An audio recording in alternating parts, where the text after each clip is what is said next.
Hey everyone, we are back, and today I have Gabe here with us. We're just gonna kind of wait a little bit as more people come and join the stream, and so yeah, I hope everyone's having a good day so far. Gabe, how are you doing?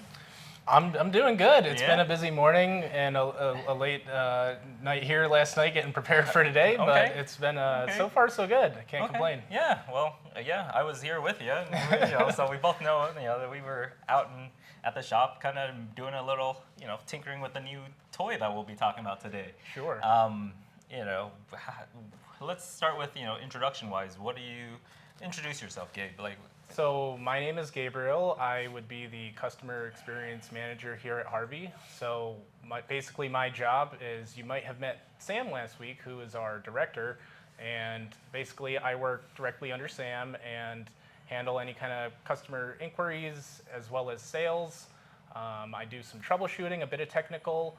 So if there's ever anything you need, feel free to reach out, and we're welcome to ask for me directly through our support portal. And I also help with a bit of the technical documentation on the support side. So if you see some of the articles on there, you might see my name on those. oh, cool. Yeah. Yep. And then Hung, tell us a little bit about Okay. yourself. Well, if you didn't catch me from last stream, my name is Hung. I am the technical director and product specialist for Harvey Industries. My job is to play with all these new toys, make new designs, help influence new designs, help with technical related work from R&D, design, and product documentations to helping with shooting content. I do a little bit of everything, so if it's technical related, you'll probably see me involved in some way or form. Again, today we'll be talking about one of our newest product. Do you want to kind of give us a quick rundown or kind of introduce what the new toy is? Yeah, so here we've got our new HP-10. This is a Foxtail convertible plane. So it's able to take some unique irons right in here. Yep. So it comes with a rabbit kit, and then you can... It comes with the sole kit. The sole kit. The shoulder kit, sorry. Yes, Yep, shoulder yep. kit, sorry. And then you have options currently for a diet crown. Which is a diameter crown, a cove, or a crown kit, and then, like you just said, a rabbit kit as well. Yep. So there's 3 different types of profiles that you could run on this plane. But out of the box, it will have a shoulder, which is what you kind of see here on display right now. This is a shoulder plane setup, and I'll just kind of set this down. Other things that we will introduce is the different kits or profiles. So let me grab those real quick and kind of show what they include. So this one right here is a crown kit. Do you know what a crown is, Gabe? Yeah, it's basically like a convex shape that you would add to either a molding or the edge of, say, a bookcase, something that accentuates the edges of something, but it sticks out more rather than a cove, which would be where you're relieving and putting in a kind of concave shape to the Correct. wood. Okay. Yeah. So this will be the talk of today, which is our HP-10. Again, the purpose of the stream is to help educate, kind of expand everyone's knowledge on woodworking from like terminologies. If you're a beginner or someone who hasn't had much woodworking experience, we hope that our streams can be informative in a way where you learn something about our not just products but woodworking tricks and tips as well. Again, we want to engage with our viewers and our audience to kind of learn and see what questions you may have as well, so that we can again help and teach and learn from each other and build a community where we all learn woodworking. Again, the products is what is helping us to achieve some of those again goals of woodworking. We do need tools to do and make things. Again, topic today will be the HP-10. As you kind of see, we started introducing some of the kits or one of the kits and the plane itself.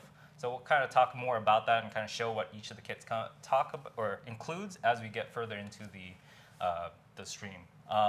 So let's kind of I think there was some sort of deal or promo or something going on today. Yeah, so could you give us some, from the stream right now until 12 o'clock midnight tonight only, we have a code that we've issued that will be good. It's going to be in the comments section. It's HP-10 stream. So if you see that in the comments, if you would like to purchase this off our website, www.bridgecitytools.com, then you can go there, and if you click on the link that we're going to post into the chat, it'll automatically apply the code for you, or you can apply the code at checkout. So if you'd like to purchase this with this promotional discount, you would get an extra 10% off of this product. And what was that code again? Just one more time? So it's HP-10 stream.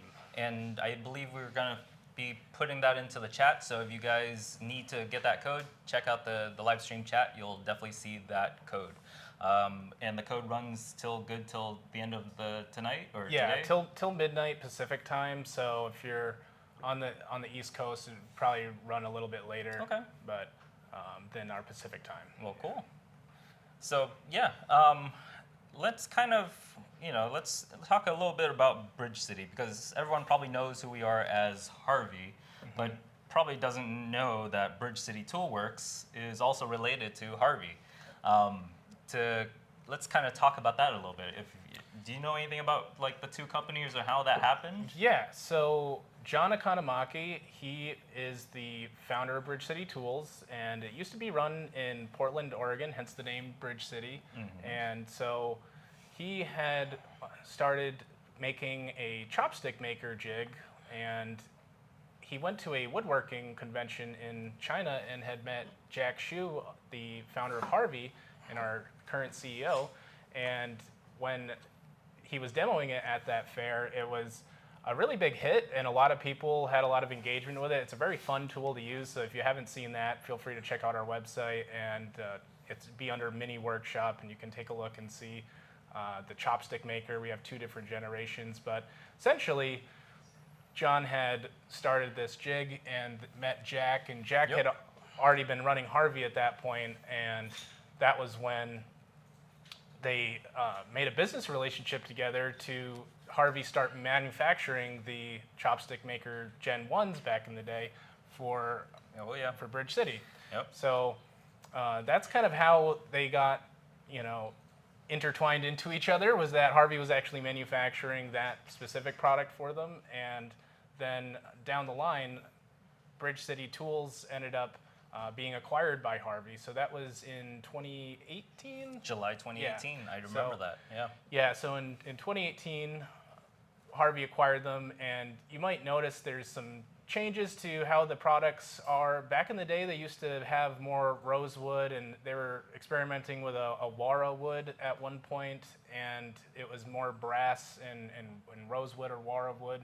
Problem with some of incorporating the wood in it, you would get some corrosion and things like that. So we've kind of gone away from that and more into more stainless steel, aluminum, and those types of metals that kind of what we see today. Yeah, here. exactly. Yeah. So with this one, this is pretty much almost 100% stainless steel here. It's a stainless steel plane, and again, we'll talk about that a little bit further. Yeah. So 2018, that's kind of when I started joining Bridge City. Before that, I was already working with Harvey. But yeah, July 2018, I remember because I was helping with a move and everything from Portland to where we are now, which is Southern California. So yeah, it's a lot of history between the two companies and how we started. Like you said, the Chopstick Master was one of the most iconic thing that brought the two companies together. So again, if you guys want to see the Chopstick Master and how we make chopsticks with this cool Bridge City jig, definitely let us know. We can definitely do that on one of the streams and kind of show you guys. But again, let's kind of go into the main topic today, which is hand planes or planes in general. Let's kind of define what is a hand plane, I guess. When you think of a hand plane, what are you thinking of, Gabe?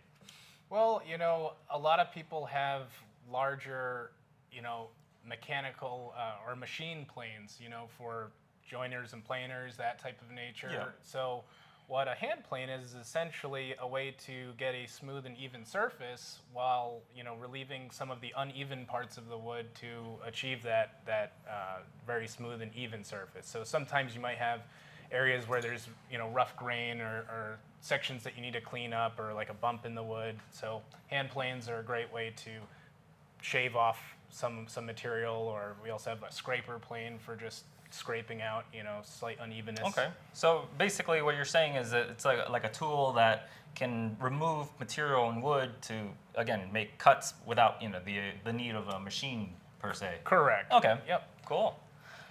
So how would you use like a hand plane then? Let's kind of grab some of the other ones. Like let's grab that one over there. Let's talk about that one real quick, or kind of just give it a little introduction. Here, let me wipe that real quick, or kind of show this one off. We were, again, working, kind of using some of these tools, so let's kind of show this one off. So here, show me how that one looks, or like how would you, use that if you were holding it, proper use, and what is that? Let's start there. So this would be our HP-12 dual angle bench plane, and it's a larger plane which would be used for covering a larger area. Correct.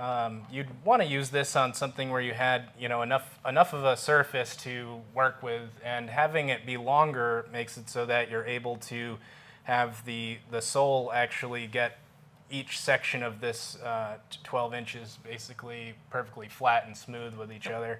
And so you would use this plane more to work when you're trying to level or flatten like a surface. Correct. Going from like a rough surface to more of a smooth surface. You'd probably use this, and probably not this one, right? No. Okay. And just to kind of show size comparison wise, we'll just kind of set it right behind that one, just to give everyone a general look of how big or how size wise of the two.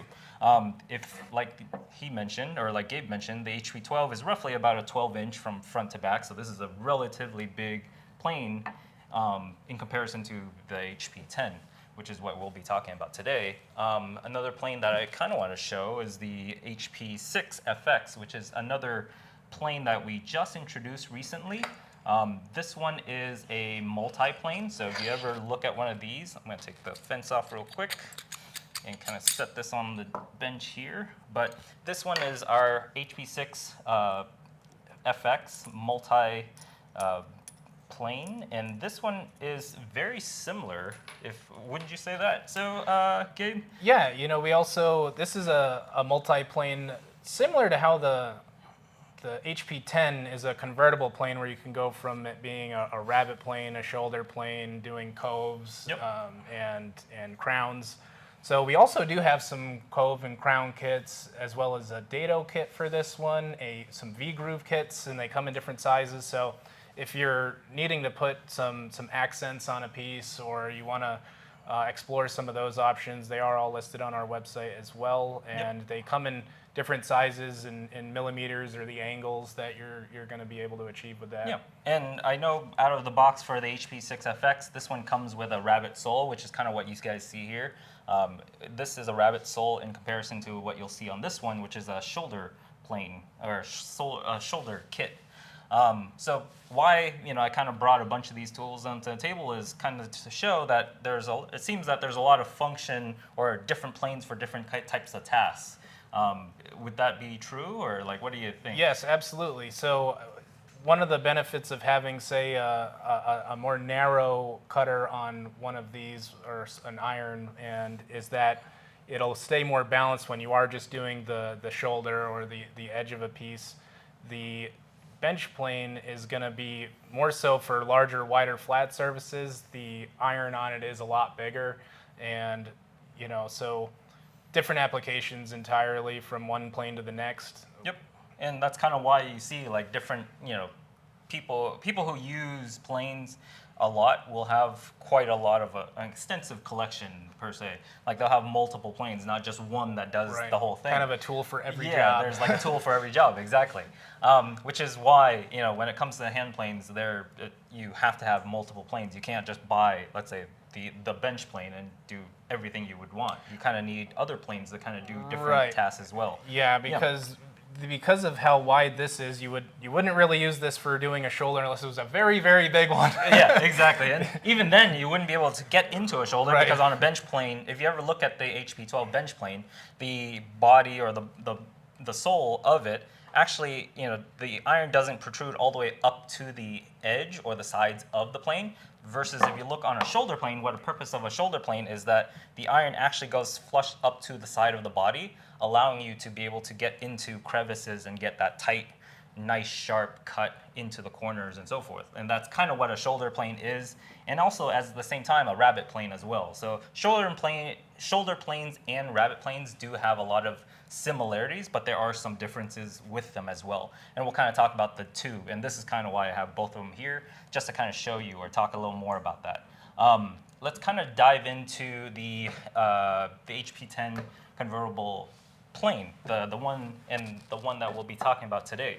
So let's kind of talk about, I know when we were at the AWFS, we had the opportunity to see and meet John. I've met him before, but I believe that was my first time Yeah. meeting John. He was like a super cool guy. I had a lot of fun talking to him about woodworking and just life in general. He's actually hilarious. He's always cracking jokes Yep. and everything. So he's very funny and just I don't know, a pleasure to be around. So definitely feels good to finally meet him when I've seen his photos or heard stories about him, yeah. but never really got a chance to talk to him at all. But John, if you don't know anything about John, John loves to do photography as a hobby. So John still works with us in designing work. So a lot of design work and everything still goes through John. A lot of the quality controls also goes through John. We still work with John, even though he's technically retired, but he still helps us with a lot of the Bridge City design work. So I, will work with him and we talk and communicate to do some of that. The reason why I bring up John is it's, when we were at the show, he talked about the HP-10 and kind of gave like a little story about the HP-10. Do you happen to remember that, or should I tell that? No, I can tell. Okay. So one thing you will see here is that with this plane, it's called a Foxtail plane, and part of that is that actually there's a design in here that has the shape of a fox, and then this would be the tail, the handle here that clamps down. So John was golfing, and one day he saw a fox. I forget what type of fox was it. Did he specify? I don't think he mentioned. So He just said no, apparently he it's saw a fox running across the course, and it just inspired him. He got this idea that he wanted to incorporate the beauty and the tail of the fox into some product, and so that's why he ended up designing this plane, was because he just really enjoyed the look of it and wanted to inspire some beauty into a hand tool. A lot of our products are not only functional, but they specifically try to incorporate as much aesthetic as possible while also maintaining that functionality. So that's a big part of a lot of the tools and products that we create for both Harvey and for Bridge City, is that we want it to not only work well, but we want it to also look awesome at the same exact time. So that way, if you set this down on the shelf and maybe don't use it for every project, in between projects, you can look over at it and you basically got a beautiful hand tool or piece of artwork there to look at that it's just visually appealing. Okay. I think there's a comment in the chat that says that there's a foxtail in the design, but we've heard that there is maybe a fox head on it. Is that true? Fox head. So that would be this section here, correct? Well, here, let's take a look. It'll be more of an abstract, I would think. Like, you would have to kind of look at it, and I believe John even mentioned that there's the state of Oregon, I believe, which is also something he mentioned inside the plane design. So there's a lot of things that inspired John in the concept or in the design wise. Of course, the tail is the main thing, and that's also seen on some of his older tools, which is like the HP, or I believe it was the HP-7, which was a shoulder plane, and also a CT-14, which was actually a commemorative tool of the Foxtail shoulder plane. So the predecessor to what we see now, which is the HP-10. So yeah, that's definitely a good comment there, and I will definitely if you do see a fox head in the design, then definitely let me know. Personally, I think that this whole section right here is the outline of the fox, because you got like the two legs the body comes up, and then you've got like a nose of Oh, of the fox there. Definitely seeing that. Yep. So a little close up right here might be where you're seeing that little foxtail or fox look in the plane. So very good catch there. Any other? Let's kind of see if there's any questions in the chat. Some that we can help answer.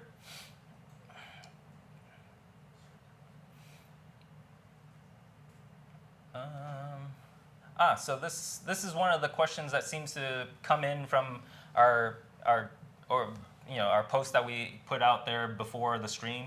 One of the questions that was asked is like, what is the major difference between the HP-10 and the HP-6FX? And I guess a difference between a shoulder or a rabbet plane, I would say. So let's kind of start with that question there. HP-10, which is this one, is versus the HP-6FX specifically.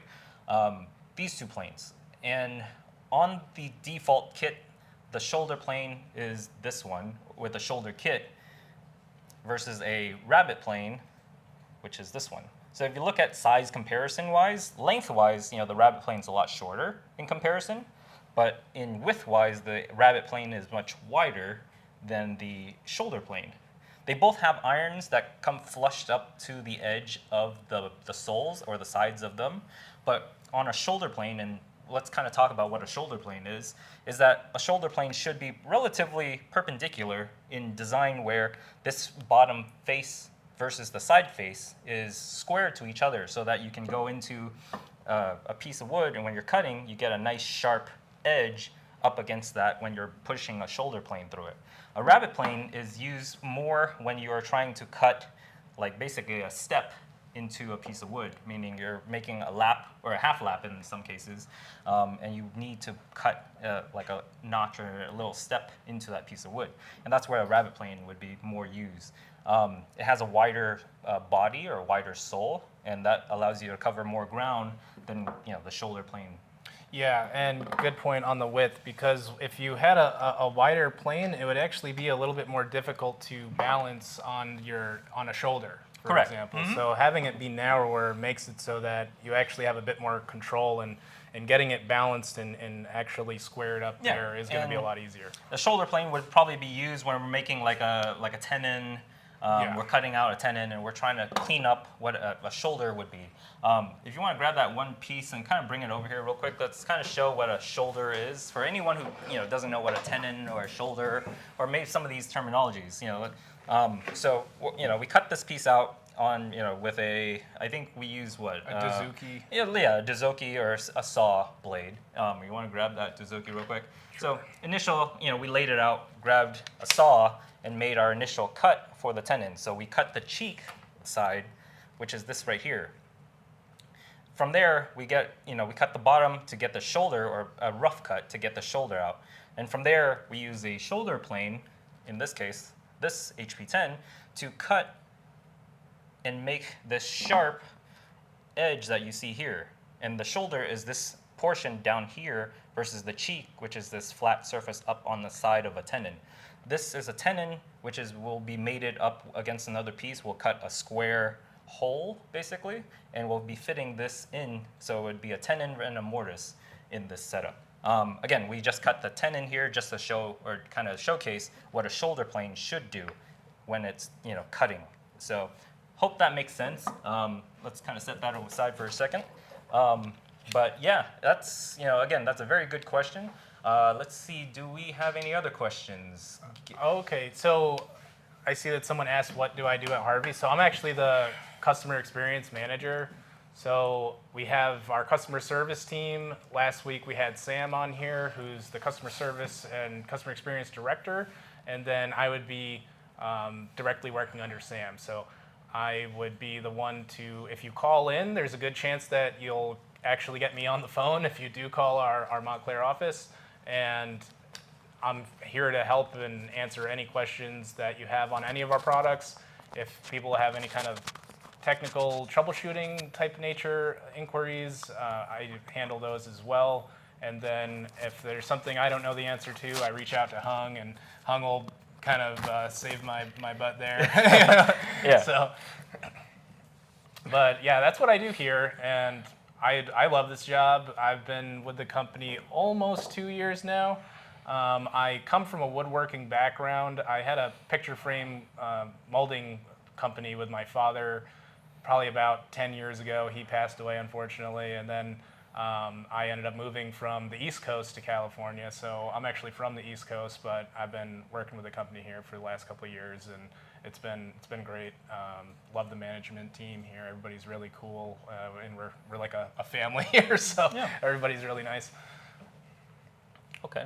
I guess there's another question from the man with the plan. What is the angle degree on the blade for the HP-10? So the bed itself is 20 degrees, and then the iron itself, so meaning the cutting angle with the iron, is actually 40 degrees. And this is for the shoulder plane. We want a relatively low angle when we're cutting on a shoulder, or in this case, we're working with end grain, so we want the attack angle to be a little lower. When we're going up higher angles, then we're working more with cutting along the grains or cutting the grains itself. Good question. So what else? Let's kind of talk about the HP-10. I believe this plane isn't quite available yet. Is that true? Yeah, so this is a pre-order item right now. We actually haven't started shipping orders yet. We're taking pre-orders for it. I'll mention again that for this stream and until midnight tonight, we do have a code HP10 stream. If you did want to take advantage of a 10% off discount, these orders will be shipping out about October 31st, around the same time we get our Big Eye Fence shipping. So I think with that shipment, we should be getting both products in and start shipping those out. Okay, and I believe that means that by the end of, you said, when? So October 31st, so I would think like first week of November, somewhere in that range. So we'll like start around shipping November orders is when out, we'll yeah. probably see some of these go out. Okay, well, cool. So let's kind of talk about the HP-10. The one that you kind of see here is one that we had at the show. This is actually one of our prototypes that we made for the show. I do have another one, which actually has a different profile or a kit installed here. And so showing this one off, you'll see that this one has a round or not a flat bottom or sole. This one is actually our cove kit. So this one is a 1/2-inch diameter cove versus the one over here, which is a different profile here. This one, yeah. Much wider crown kit. Yep, so this is our 4.5-inch crown kit. So let's kind of show that real quick. What we were doing last night was actually cutting and kind of making different profiles. So let me grab that real quick to kind of show what a cove and kind of what a crown is. So if we were looking, so you might not be able to see this up close, but what a crown is, or what the crown kit is going to do, is create a contour or a curve on the top or along an edge of a board, kind of what you see here, which is a crown. Versus if we flip this board over actually and look on the other side, what I did was I cut a cove into this board. So, wrong iron or wrong plane. There you go. There we go. So on this one, what you're seeing here is that we cut a cove or a circular indentation, a half circle, into this piece of wood to demonstrate what a cove looks. So this one is a 1/2-inch cove, and this is what the cove iron is used for, versus a crown or a crown kit. And this is the back rear sole versus the front sole. And then we have the blade that would be realistically mount like so. And this is how you would cut or profile a crown on a board. The other thing that comes with these kits, or specifically the crown kit, is a actual honing rod or kind of honing guide, so that you could put diamond paste on here to help sharpen or kind of hone your iron and keep it sharp. So that's kind of what this is for. I have a quick question Yeah, for you. sure. So as regarding for honing on these, what is the recommended diamond paste grit and like range? 'Cause I know okay. there's different So ranges yeah, of how sharp you so want at the show, we actually brought some, just in case we needed it, but we ended up not using it. This one is diamond paste. So what you do is, this one is 2000 grit.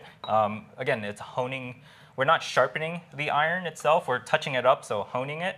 When we're sharpening, we're trying to remove a lot of material. When we're honing, we're more of like trying to polish the iron so that we get a nice sharp edge on it, a fresh edge, so that we can cut or use it. So in this case, we apply paste onto it, and then kind of work the iron. Again, flip the iron where the bevel side, meaning the side that you see here. Flip it upside down, and then you would use this as a reference to basically hone or polish the iron. So you'd see a polish area or materials just being removed, so slightly. Again, this is 2000 grit, so it's really not removing that much material. Hope that answers that question. Yeah, and like, what's the range of grit you would recommend in general? You could, well, in the pace-wise, they would always come on a high, grit anyway. So 2000, I believe it can go up a little further. Like honing-wise or sharpening-wise, it can go all the way up to like 8,000. But realistically, at that point, I don't think you would be using 8,000 to do this. 2,000 is usually recommended. Okay. So 2,000 would definitely be the range of where you should be using for a sharpening paste or a honing paste. I guess there's another question. Any plans of having dealers in Illinois looking for a cabinet saw? And I'm torn between the two Alpha series and SS? Sawstop. Sawstop, got it. But nowhere local to see a Harvey in person. I think we're working on expanding, but not quite yet. I hope that one day we will be in Illinois. We do have multiple table saws, ranging from 2-horse all the way up to 4-horse. So we got 2, 3, and 4. Yep. Our 4-horse is the one that does have a dovetail design for the trunnion system. So definitely take a look at our website if you want to, check that out. Sawstop is, a competitor brand or another company that makes table saw. And if you are not familiar with Sawstop, their technology is that they have a system or a pretty smart design that applies like a brake and stops the blade, so that if you accidentally touch the blade by mistake, then it'll it's a safety feature. So if again to kind of help answer that question, if you're looking for a saw, a really good saw, then definitely check out the Harvey one. And if you're looking for like a safety type technology, then definitely check out the Sawstop. It's a great question, by the way, and thank you very much for that question. And right now we are expanding, but probably not going to be in the Illinois quite yet. I know I did have a gentleman from North Carolina who had some family in San Diego, so he was able to fly over and visit and demo some saws here in our warehouse. But I know that's not the most easiest trip for everybody, unless you have plans or something that you're looking to do here. But we're not that far from Vegas, only a few hours away. So if you are that way, you could potentially swing by, or if you need to have a reason to visit us, then we're more than happy to have people come by our warehouse and set you up with an appointment. So that's currently that would be the only way to really see something in person. I know that we also do have a Facebook group.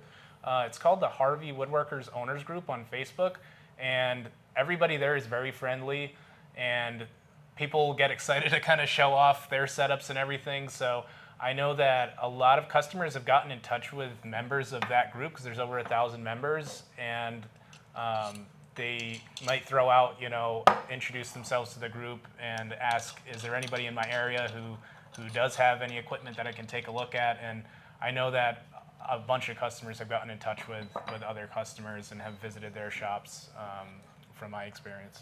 Yep. And Dr. 12 Volt, thank you very much for that question. That is a great question, by the way. We are taking one more question, I believe, before the stream. What are some benefits of using a hand plane instead of a machine? That is a very good question. You can realistically use a combination of both, by the way. You're not limited to just I can only use a hand plane to do, all my work. You could, but you could also incorporate machines to also do the task. hand planes, kind of started before machineries even existed. So that's kind of why hand planes have been around and been around for a very, very long time. Machineries were introduced to be making things quicker or, produce something similar at a quicker pace. Machines, again, will get you into that, rough spot. And that's where you could use a hand plane or a hand tool to kind of go in and clean up some of that, roughness out. Is there a benefit of using a hand plane instead of a machine? Yes, a hand plane can produce a lot more precise or more accurate, pieces. You can, again, produce a really, really good cut on a machine, but it will require you to build jigs and a lot of fixtures to hold it and set it up and cut certain ways. Like let's say we're cutting a tenon on a machine, we kind of have to hold the block or the piece on, let's say, a table saw vertically and cut that. But on a bench, I could just clamp that piece of wood, use a saw to cut that tenon out, and then use a shoulder plane, let's say, and cut it down to what I need it to. So I can kind of go in and finish all that with a hand tool. So kind of that's where the benefits is like if you're trying to do a lot of things quickly, a machine can do it a lot quicker. But when you're doing like finishing touches or kind of making, again, that nice custom look or that nice precise work, that's where the hand plane or the hand tools in general is much more beneficial. Yeah, there's also like a group of woodworkers that are, they want to exclusively work with their hands. Yep. and do things solely using as much hand tools as possible, and it's like an intimacy with yourself and the workpiece. So I know that there's kind of a following for that type of woodworking as well, where they will exclusively almost avoid certain machines just so that they can have done it all with specifically hand tools. So kind of an interesting concept. And another one would be more of a health benefit. Hand tools produce way less dust, at least flying in the air. So like people, even like myself, who are allergic to dust, we prefer hand tools a little more, but just because it's not kicking up a lot of dust, generating like all that dust flying in the air, which we breathe. And that's where safety equipment is definitely much needed in the shop. Safety equipment such as like masks, respirators, and so forth, safety glasses and aprons and so forth to keep ourselves safe when we're working with machineries. But hand tool wise, less of that is needed. Yeah. On that same note, I know I had one customer who liked to do a lot of woodworking, and he had like just had a baby, and it was kind of like on the next wall over from his shop type of deal. So they can be a lot quieter at the same time. That is also true. If you've got maybe your wife's sleeping and you're in the garage running a planer at 2 a.m. can be a little troublesome. That is very true. A hand plane is definitely a lot quieter than a table saw running at night. Right. Very good comment there. One more question. Is the Foxtail just for the grip, or does it have another function? That actually is a very good question. And the design of the Foxtail itself is so it creates this ergonomic hold, so you can literally be able to push the plane or kind of push down. So the way that it grips is, it's for grip mostly. It's an ergonomic design for grip.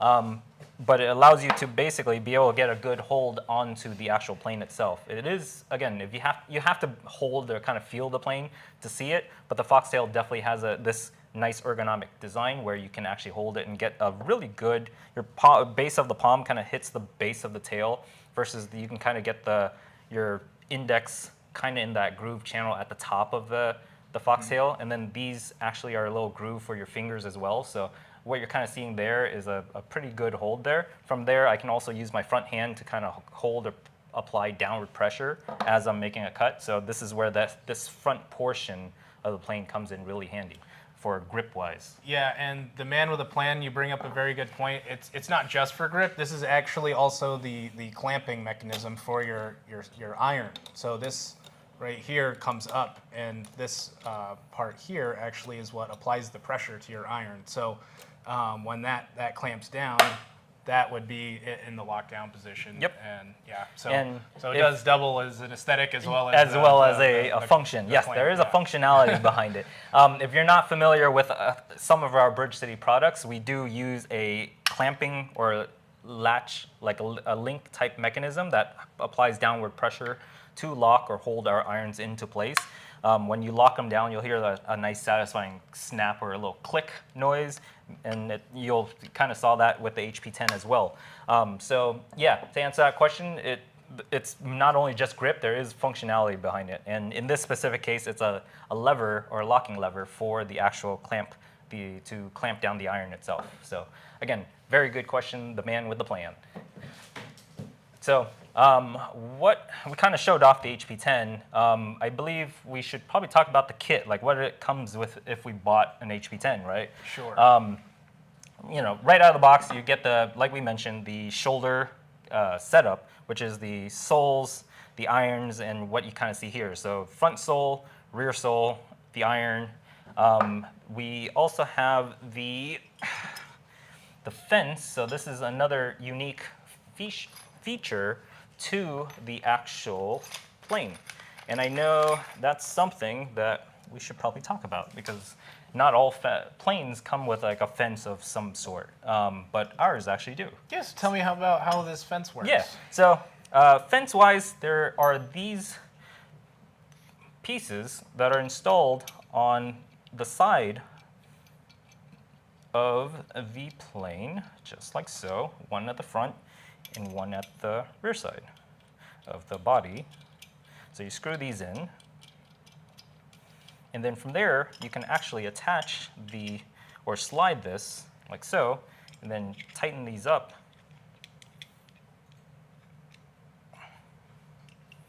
And what a fence, in this specific case, this fence, it has like a flat face here, which is what you see, is to allow you to help guide. So meaning if I had a piece of wood. You want me to flip that over? Sure.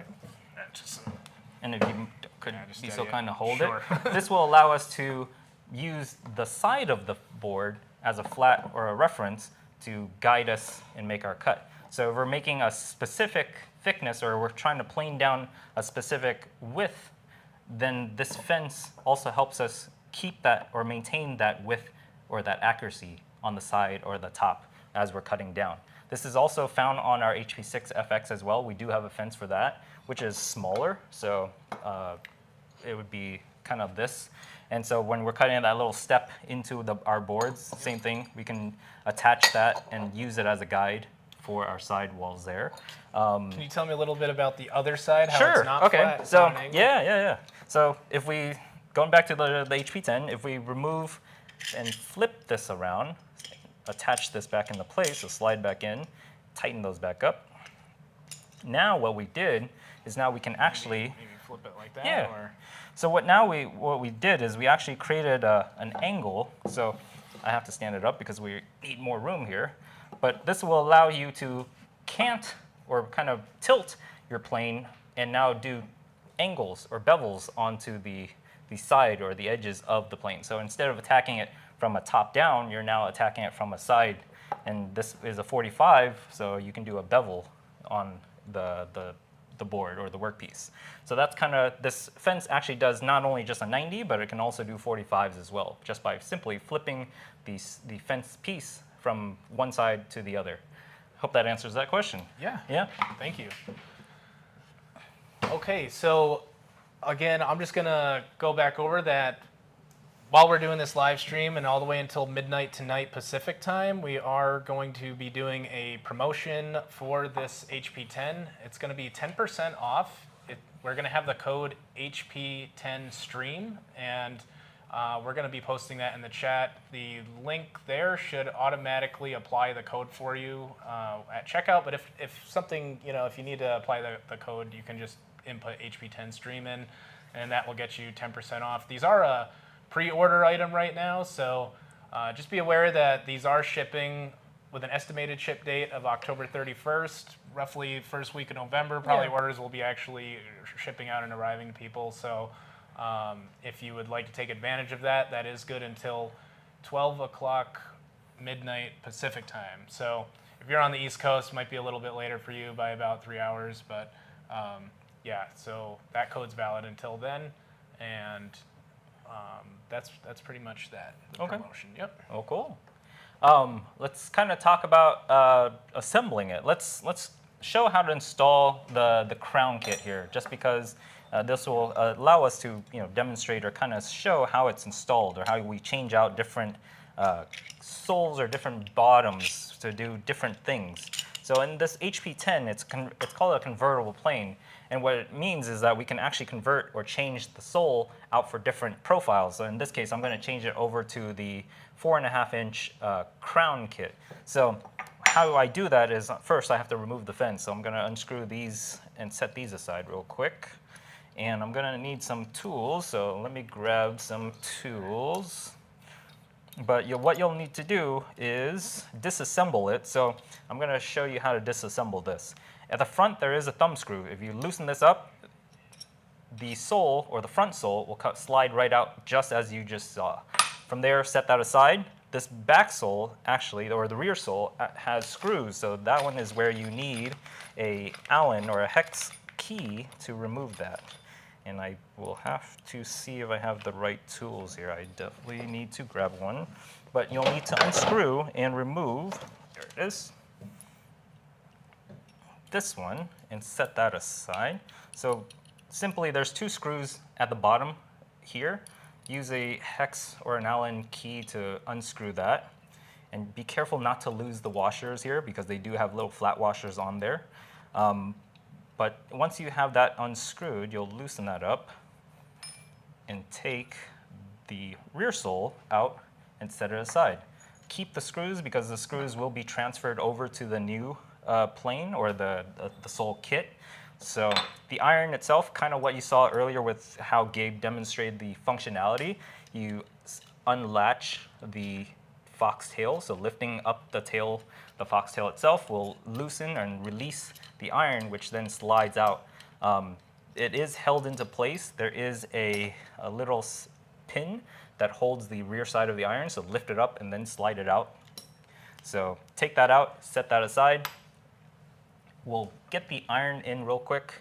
So I'll kind of set that in. It's just simply sliding it back into place and kind of holding it down for a second with the foxtail. So I'm going to latch that in and kind of hold it down for a second.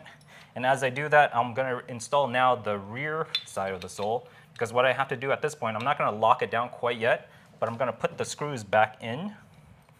And then I have to slide or kind of match up the back side of the sole up against along the back side of the iron itself as well. So let me kind of get that in there real quick.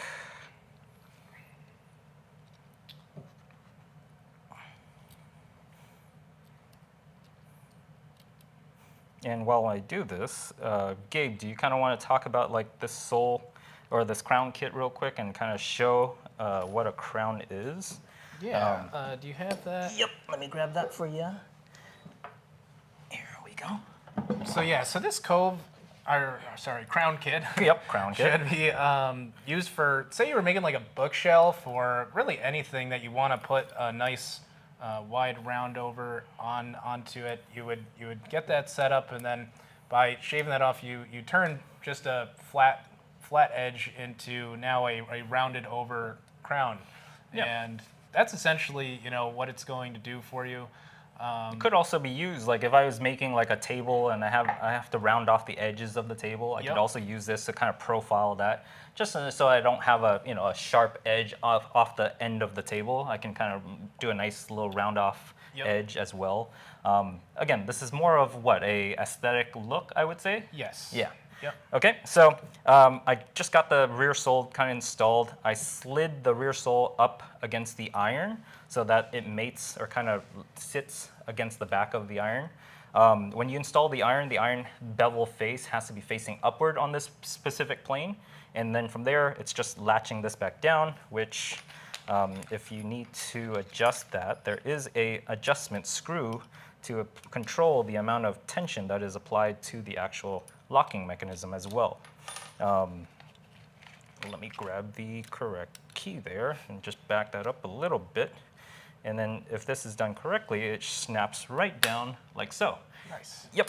And then when you do lock this into place, make sure that the iron is flushed up against the sides. This is, again, the irons are designed to be flush or matching with the soles themselves. So when you buy the different sole kits or the different profiling kits, they actually have irons that match each of the soles. So don't mix up your shoulder plane one with your crown kit one. It wouldn't make sense. So make sure all the kits are kept together, or and not mix them up.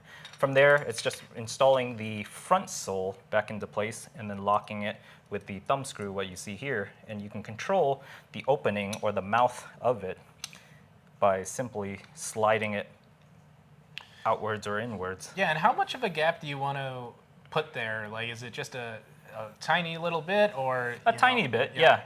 So one thing you do need to know about shoulder planes is that they're removing very little material. It's usually, again, the finishing touches.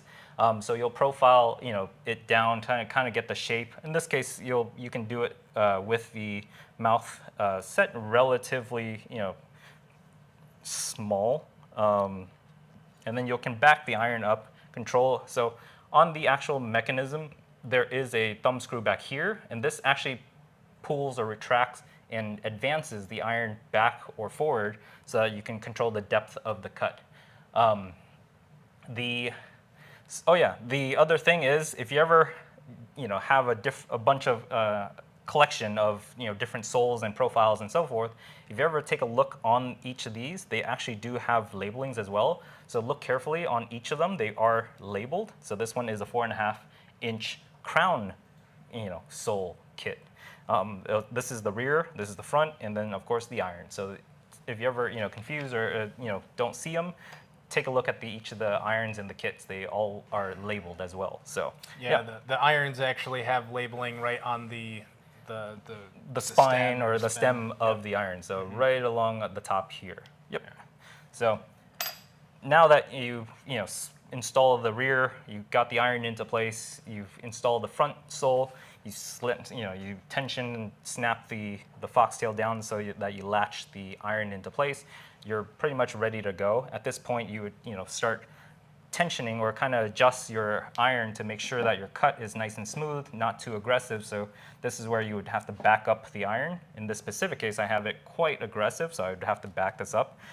So it's just a matter of turning this thumb screw on the rear side near the tail and back that iron up so that it makes gradual cuts, not too aggressive in this case. And what's the problem with making too aggressive of a cut? So in this specific case, we're cutting along the grain pattern. And if it's too aggressive, it's going to try to grab too much. We want nice, we're removing material little at a time, not too aggressive in this case. We don't want to tear grain out. Sure.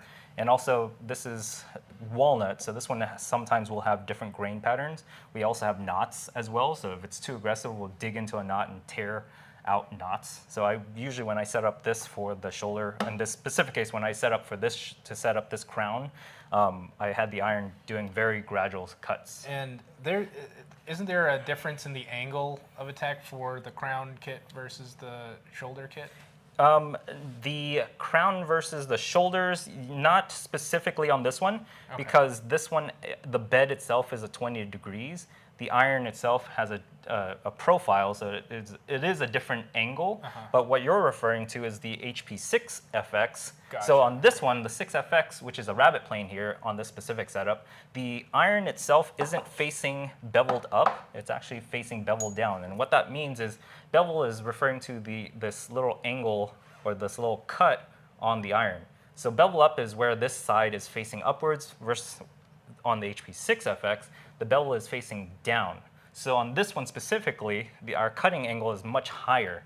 And I want to say that's a 55-degree cutting angle, which is less aggressive. So if we're cutting with like hardwoods, you want a more higher cutting angle so that it removes, at a higher angle, you're more doing a scraping or closer to a scraping action rather than a cutting action. So I'd assume that helps prevent tear out. Correct, exactly that. So when you're cutting at a higher angle, you're less likely to tear, but on low angles, you're more likely to tear, which is what our shoulder plane is doing, because on shoulder planes, we need to be working mainly with end grain, so the end of the grain of wood. And when we're working with end grain, we want to be attacking at a lower angle. rather than too high, because then we'll be scraping the grains and tearing the grain at that point. So shearing instead of scraping. Exactly.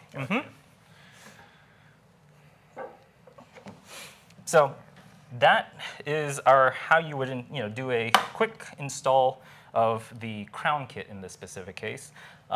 Let's kind of move on. Do we have any questions or anything that any more questions that came in? Okay, there's the question. What are the difference between a cove cut and a crown cut, and can we explain what is the application? So I think we already briefly kind of talked about it. A crown is what you kind of saw here. It is a curve, or what's the best word for that?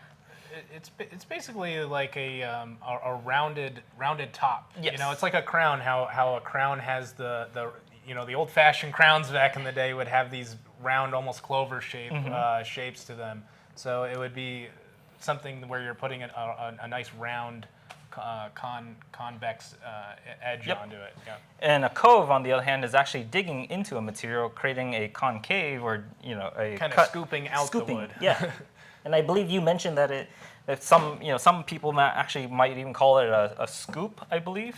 Yeah. So I mean, coming from a picture frame molding background, I know that we would have the term scoop. I mean, we called it coves, but we would also call them scoop moldings. Yeah. And if you ever look at the irons for the HP-10, the cove kit specifically, so if you took the iron out, it does look like a scoop. It literally looks like a scoop. And let me kind of show that off real quick. So again, remove the front sole, set that aside, and from there you can kind of take the iron out. And if you look at this iron itself, kind of looks like a spoon or a little scoop here. And what it's doing is it's literally, like what you were saying, it's scooping out wood and creating this cove, or this little indentation into a piece of wood in this case. Versus on a crown kit, we are actually making a curve on the edges of the wood. Yeah, and a lot of this comes into play also with not just like certain finishes, but if you're doing gilding, or say you're doing like picture frames or gilding something, the shape of the underlying wood is going to reflect light differently when you actually put some sort of like a metal finish on it. So having something that is more coved out will kind of reflect that light a lot differently than your crown. So getting a balance of the two on a workpiece can be really cool, especially if you do end up like gilding it or putting a finish on it. Even some clear finishes will kind of bounce the light off of it differently, and it just looks really pretty. So okay. And the second part of that question was like, what is the application, or what's the purpose, I guess, of doing a crown or a cove? And realistically, it's an aesthetic kind of look to it. It's not, again, it's the functionality is you're removing the edges off of it, of course, but realistically, you're creating a contour edge so that it looks appealing. It's an aesthetic. Like you were saying, framing-wise, you're cutting coves and crowns so that you can do a nice portrait frame. Man with the plan, is there a groove kit? So groove kit is actually not available yet. I believe that we will be introducing more kits to the HP-10. If you take a look at the HP-6FX, actually, on the other hand, we do include groove kits. So on the HP-6FX, there's like 14 variations of like diameter, radius, crowns, meaning you're creating full sweeps versus like just one edge as well, which is a radius versus a diameter crown. We do have groove kits. We have like V grooves, which is again like 90 degrees. We have a 60 and a 90, I believe. Yeah, 60 and a 90. And then this, of course, is our rabbit plane. So yeah, take a look at our HP-6FX. We can definitely do another video kind of talking more about this one in detail. If anyone wants to see that, definitely mention that in the chat, or let us know, and we can definitely do that in later streams. Is there any other questions? Oh, there's a good question. Are the irons on the HP-7 and the CT-14 compatible with the newer HP-10? So if anyone's not familiar, the HP-7 and the CT-14s were older shoulder planes introduced back in the day by John Economaki. Those planes, you can actually use the irons and the soles from our newer kits, and they are compatible with the older ones as well. So if you do need replacements or parts-wise, you can definitely order ours and fit it into the HP-7 and the CT-14. So very good question, by the way. Let's do a couple more questions here. Is it easy to repair should a part become damaged? If something is damaged, or if you happen to, let's say, chip the iron, so let's say the crown kit here, the soles, very unlikely to damage them, but most commonly, or what could happen, is you chip the iron. So if the iron chips, one thing you could do is, try to reprofile it or sharpen it. But again, if you see this iron, it's a very unique design, and it can be relatively hard to, sharpen.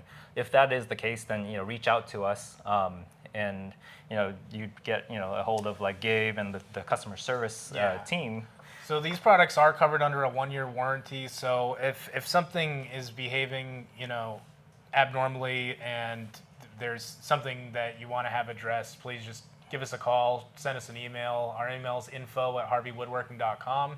So there's a good chance I might even be the one to get your email if you email in, and I'll be more than happy to. We want to take care of our customers as best as we possibly can, and if it's something where something's just performing not the way it should be, then we'll make sure to get you taken care of. Yeah. And if not only if you just need service or parts, if you have any questions, please feel free to reach out to us. So we definitely will be more than happy to help answer any of the questions. Again, we're here to show, not only sell or sell planes or tools. We also want to educate or help provide tricks, tips, and so forth. And this is kind of what the purpose of the stream is for. So again, I hope, thank you very much for everyone for tuning in to the stream, thus far. And I hope everything is, you guys enjoy these contents, because if you do, please, like and subscribe our channel and help support our channel, because this is what helps, us to continue to make these great content. And so, yeah, again, reach out to us if there's any questions, or you want to know more about some of our products, or in general about like some of these woodworkings. Drop comments and talk about this in the chat, and let us know. We'd be more than happy to see some of these things and kind of talk about more of these tools and different things that we can do with these tools. So, any other questions? Let's see. Okay. Joseph, you want to read that, Gabe? Oh. Awesome Sale was eyeing up the UG1 the other day. We'll definitely pull the trigger on it at that price, along with the KM2 TM1. Oh, okay, cool. Thank you, Joseph. Yeah, if you have any questions, or we also do custom quotes. So if you want to reach out to us, during a sale or after a sale, and see what we can do for you there, more than welcome to reach out to us. There's another question. What is the HP-10 made out of, or what material is it? To answer that question, this HP-10 is made out of completely stainless steel. It is a very heavy plane. If you're holding it, it's got some weight to it. We skeletonized it just to reduce some of the weight and kind of give you this nice profile look and make it more ergonomic. But yeah, fully made out of stainless steel. Does the material, enhance or affect usage-wise? Yes, on a plane you want some weight to it, but in the shoulder plane, not too much, because you're again going in to make some detailed cuts. You want it to be some weight, but not too, too heavy. And I hope that answers that question there. Any other questions? Because I believe we're running out of time, and we're coming closer towards the end of the stream. How does one hone the iron? Difference between, we covered this a little bit at the beginning, but I don't know if you want to just go over it one more time. Sure. So on the shoulder plane, so the iron on a shoulder plane, you would just use a honing block or stone to sharpen it, because the edge itself is only a flat. Versus on like a crown kit, the profile of itself, you would use a honing guide along with diamond paste, so something like this, to actually just sharpen or polish, hone in this case, the iron. So you flip the bevel side face down, apply some diamond paste onto this honing guide or rod, and then from there hone the iron. So I hope that answers that question there. Yeah, and we mentioned earlier that the diamond paste that we were using is a 2000 grit. You can go higher depending on your needs. If you want to make it super, super sharp, I think for certain more trickier woods, you go up a slightly higher grit, right? Or Sorry, what was the question? for like, as far as the grit, is there a time when you would want to use like a higher grit diamond paste versus a lower grit? The higher the grit, the more polish or the more polished the iron will be. When you're sharpening or honing, you start usually if it's the iron's relatively damaged, you would start with a low grit, meaning a rougher or more coarse grit, and then kind of profile or shape the iron. From there, you gradually work your way up to a higher number, which means it's more fine or extra fine in some cases. And at that point, what you're doing is you're just polishing the iron. So what you're doing is you're actually creating a polished look to it, and you're removing all the roughness that was, again, applied at the lower grit. It doesn't apply to types of woods. It's more of how sharp your iron can get with the higher grits. Gotcha. Okay. Yes, you want your irons to be sharp if you're working with end grain, so that's a very good question, by the way. On end grains, again, you are working or attacking grain that is kind of pointing upwards or in an up direction. And end grain-wise can very easily chip or tear. So you want an iron that is very sharp when you're working with end grain. So that's something you do have to take note if you are working with end grain specifically, specifically on like a shoulder plane. Yeah. And as far as like the types of woods that you would want to be using some of these profiling ones on, we were doing it last night with walnut and some maple. It will be more challenging with some of those more difficult grains and just harder woods in general. If you want to have it be a lot easier, maybe go with like a softer wood, like a poplar or some basswood's a great option. So I personally am a huge fan of basswood. That's what we used to work with a lot doing for gilding. So. Parking Lot X has a question, which is, can you use this on IKEA furniture?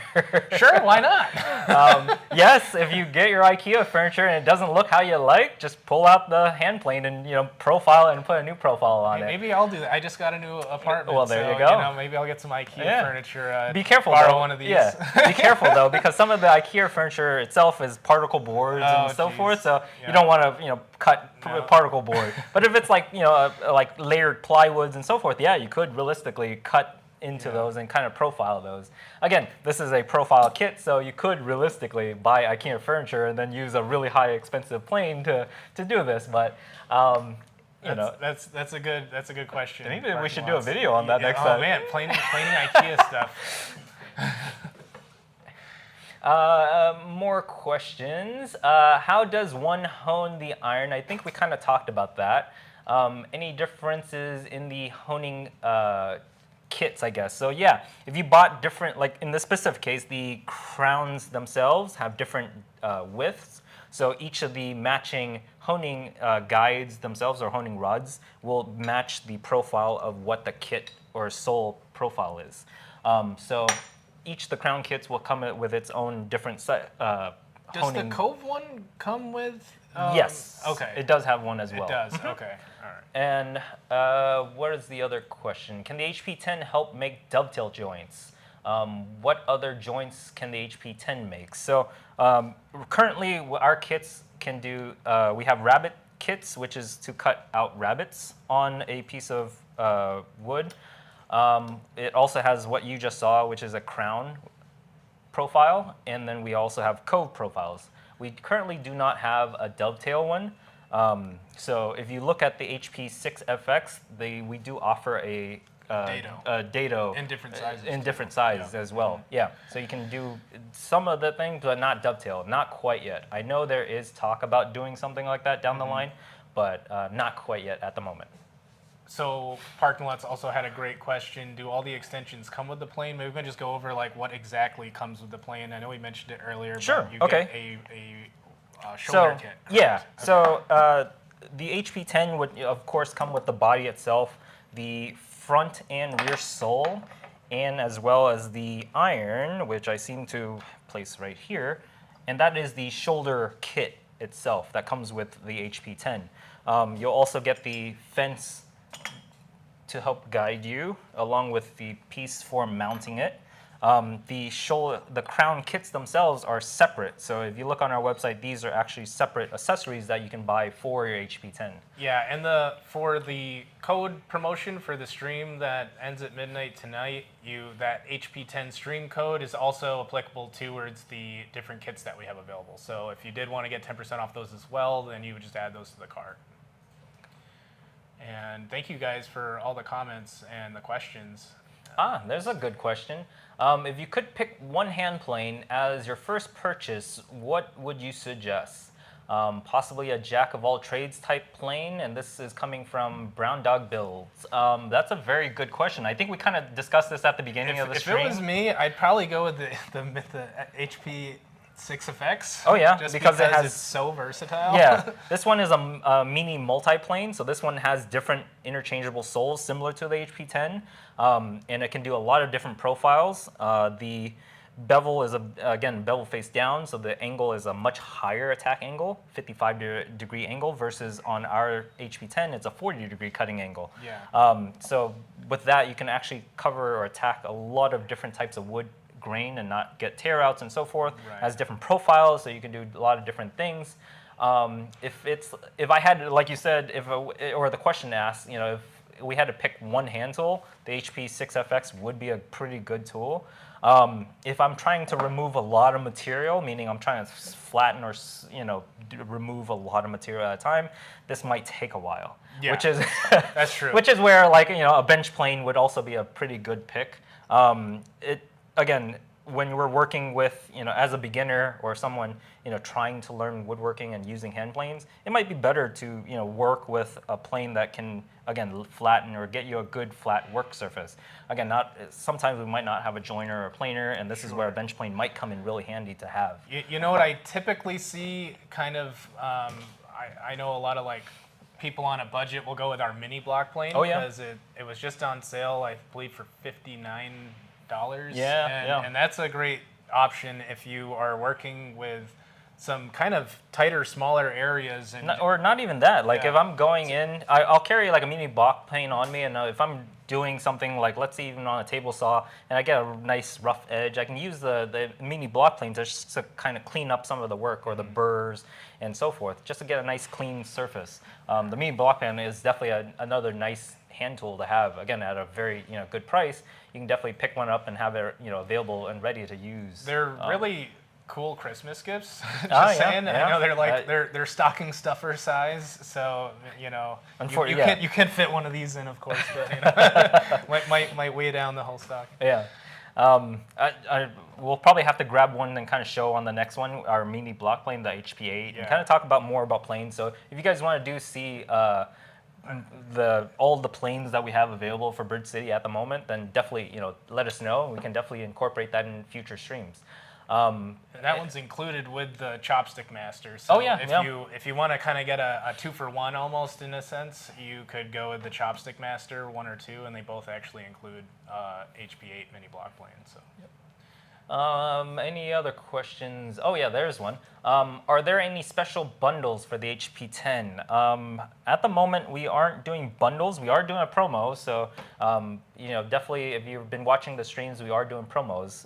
Bundle-wise, we aren't selling all the kits as a bundle, but if you do purchase our planes, reach out to us. We can definitely see if we can put together a good pricing for that. Sometimes we do promos where it's you buy 1 or 2 planes, you get a special price on both of them. So it kind of changes. I know our marketing department, they're trying to always keep us here in customer service on our toes, So we, just so you guys are aware, we don't know about promotions until the day that they're released. So we here's one promo that we're doing for except the stream. for this one. The you ones want on to talk the about that one in a moment? Yeah. Yeah, the 10% off HP-10 code, HP-10 stream. That's something that we had set up ourselves, but generally our marketing department, if I know we get asked a lot, do you guys know pricing in advance, that type of stuff? The answer would be no. So I check my email every morning for what's going on with those and kind of find out with everybody else. So Cool. We're getting pretty close to the end of the streams. Let's take a couple more questions here. What are some tricks or tips for in maintaining or upkeep of the plane, and how, sharpening and storing the plane away after you're done using? That's a very good question, by the way, whoever asked that question. This is, of course, a stainless steel plane, so there's not quite that much of an upkeep. Again, stainless is, again, not going to rust unless if you put it under the right circumstances. So, don't drop this in the ocean and store it in the ocean kind of thing. It'll definitely, corrode and oxidize over time. But, when you are using it, wipe it down after use, blow off all the dust and debris that is built up on the plane, and clean it. For the irons itself, it is a tool steel, so that will actually rust. So remove the irons and clean that, oil it, and wax it or use like a grease to pack it away if you are storing it for long periods. The body and the soles themselves are again made of stainless steel in this specific case. So again, wipe them down and make sure that they're clean. Now, what if something did get wet? Would you use like a WD-40 on it to Yeah. just kind of go water dispersant? Just to kind of, you can kind of wipe it down with like a WD-40 or kind of clean it. Again, make sure everything, you can use air to kind of blow out any water if there is water that came into contact with the plane itself. For like storing it away, again, store it into a dry environment. Make sure it's not a humid environment where rust can happen or occur. Especially with the irons themselves, because the irons themselves are made of tool steel. So this is one that can rust. So the planes themselves, the body and the soles, are definitely very low maintenance, but the irons definitely are something that you do have to maintain or store away properly. So I see a question. How does our shoulder plane compare to other shoulder planes on the market? That's a very good question. So there are a couple other companies that make shoulder planes. Again, they make specifically hand tools and so forth. Again, it depends on what you are on a budget for too. That's something that a lot of people have to take into consideration. Price point wise, you can go with a very low end or budget shoulder plane, and that will get the job done. It might not be the prettiest, or it might not be the most precise, but it again can get a shoulder cut and can perform the task. Again, there's a huge price range at that point. When you start working your way up, you're going to be looking for, again, different aesthetics, different builds, weight-wise, quality-wise. Our shoulder plane, again, is a full stainless steel plane, as you can kind of see here. The shoulders themselves and everything are machined. And so these are very, very precise kits. And you're going to get, you'll see the weight, the aesthetics, the feel of it is a very nice plane, or a really high quality. Would you say that the quality of a tool definitely influences the quality of the work outcome? Yes and no. If you're good at your craft, then you can use any tool to do it. But a high-end tool definitely will make it easier for you to get some of those nice. And it's a learning experience when you're working with any tool, of course. So it's correct. Like you could have the best tool but be the worst woodworker, kind of like me. Hey, No, I'm just kidding. Joke.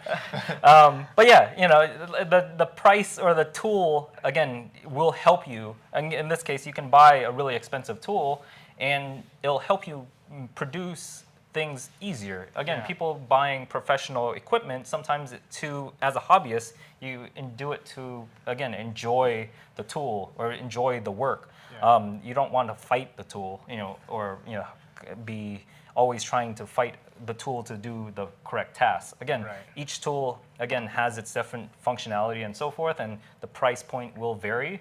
So again, that could reflect into the quality or some of the aesthetics as well. So there's a lot of variables there that could affect your price point and what you buy or pick. What other questions do we have? How does the HP-10 enhance the overall woodworking experience for beginning woodworkers compared to more experienced woodworkers? That's a very good question.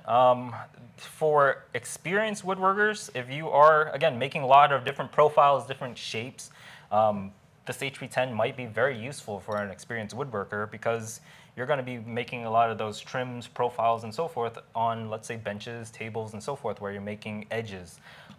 Like I know you were talking about, picture frame moldings and so forth, where you're making portraits or something, where you need to go in and do those edges. Yep. That's where crowning kits and cove kits will come in really handy. So for experienced woodworker, this tool would be very convenient to have.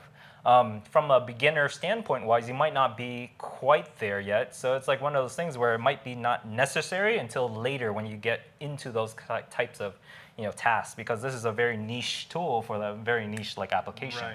So I think it will be more useful for the experienced woodworkers, but maybe not as much for a beginning woodworker. Again, it's a great tool. It can definitely teach you how to do those things. It'll make it easier to do some of those things, but it might not be necessary, especially if you're on a budget and you're starting off woodworking. Then you might be using that money to buy other equipment that you need more so than let's say the HP-10. Gotcha. Yeah. And did we have any other questions? Yeah, let's see if there's any other questions. But I think we are okay. Let's kind of do a quick recap of the stream real quick and kind of talk about what we discussed so far. Again, thank you very much for everyone for tuning into our stream. Thank you very much. We hope you are enjoying what we are doing. If you want to help support us, please like the video, subscribe to our channel, and continue to check us out. We do these streams every Thursday at noon.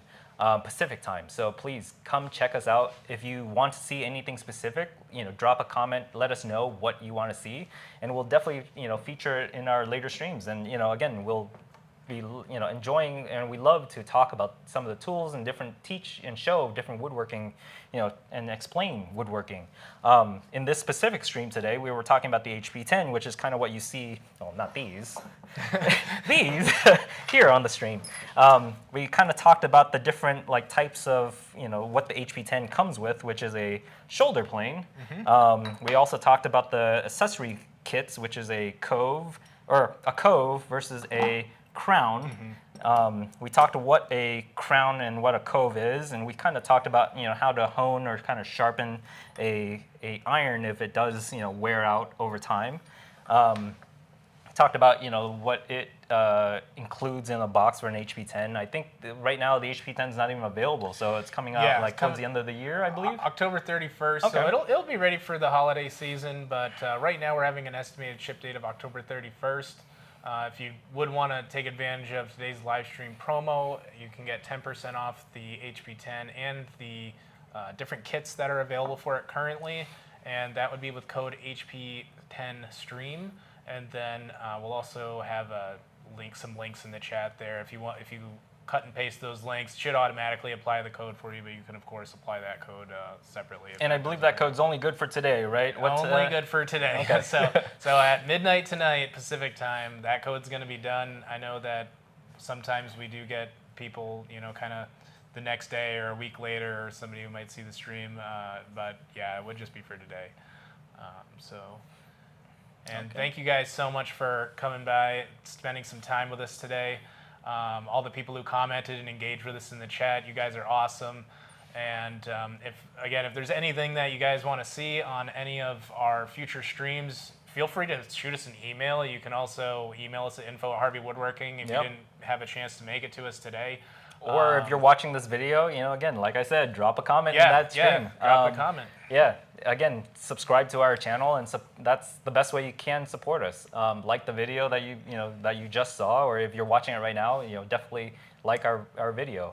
Again, this is something that we just wanted, kind of started. If you haven't seen some of our previous streams, definitely check out our last week's streams. We talked about the MG36 miter gauge, and kind of talked in general about what a miter gauge is. So definitely, if you haven't seen last week's stream, definitely take a look at those, or check out some of our other videos as well on our channel. Again, we hope that this stream is useful and helpful to everyone who's watching it. Feel free to again share and share your knowledge, share the stream, kind of teach people, and again build a community and get people more into woodworking, because woodworking is one of those arts or crafts that is unites hands-on. people. Yeah, it brings people together, and people use furnitures and tables and benches all the time, but none of us would even think about building one before. So it's like woodworking is definitely an exciting hobby or even a profession. We actually have some cubicles we're going to be building. Oh yeah. So, hey, don't spoil that one yet. Oh. That's a video for later. Yeah. So keep an eye out. There will be some other videos and contents that we'll be putting out there. Nothing about cubicles, by the way, but yeah. But yeah, with that, we're coming towards the end of the streams. If there's any other questions, we'll take a couple more questions if we can. If not, then yeah, again, thank you very much for enjoying. I hope this stream was helpful. I hope you guys enjoy these stream. Again, we'll be doing this every Thursday at noontime Pacific. So tune in. It's on our YouTube channel. Go to our YouTube and click on the live section. You'll see our stream. Go there and check it out. If you want to see anything specific, again, like I mentioned, drop a comment, post that, let us know, reach out to us, let us know, and we can definitely do something in our later streams. And if there's anything unique or some crazy ideas that you want to see, let us know. That's what we're here to do. Oh, the Shack. Hey, another good show, huh? Yeah. Again, I hope you guys enjoy. Again, thank you very much for supporting us and coming and watching our stream.